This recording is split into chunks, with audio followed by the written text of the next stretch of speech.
We've got to go over this lesson real quick. It is understanding and being able to read a currency pair.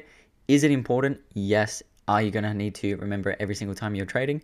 No, not really. But we do need to learn how to read a currency pair. So we're going to use GBP USD as my example, as I've been doing through this lesson, through this course so far, and as I'll continue to do, just because this is the one that pays my bills. All right. So when it comes to a currency pair, obviously we have in this currency pair the GBP, the Great British Pound, against the USD, which is the US dollar. We have two names for the currencies within a currency pair.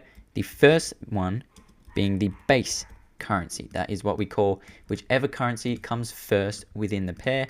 That is known as the base currency. And it doesn't matter whether it's the GBP, the USD, the AUD, whatever the heck it is that is first in the currency pair, that is what's known as our base currency. And then the second pair is what's known as the quote currency. Let me spell stuff correctly. Quote currency is what we call the second currency within a currency pair. We have the base and the quote. Now the base currency is the value of 1. It equals 1 as the value because that is the base. That's where we start at. 1 is the what the currency is worth within the pair. The quote currency, or the USD in this example, is basically the value of that currency compared to our base currency. So that is why we see the prices on the side here at 1.41, for example, over here.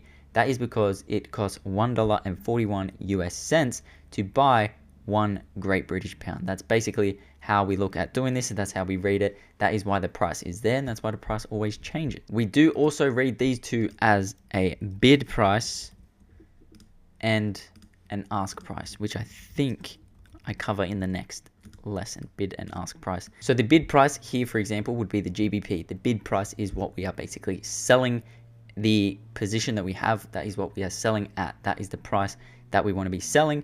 And then the ask price is the buying price. So basically the bid price is what the broker is willing to buy back off of you, and the ask price is what the broker is willing to sell back to you. The difference between the bid price and the ask price will be covered in the next lesson. I filmed the next lesson before this one and then realized I should probably cover this, but this is basically all we need to know in terms of reading it.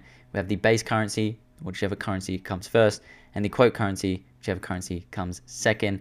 It's not super important to be understanding that as we are trading throughout the day, but it is obviously something good to know, and it's something that you should know as a day trader. So quick lesson on that.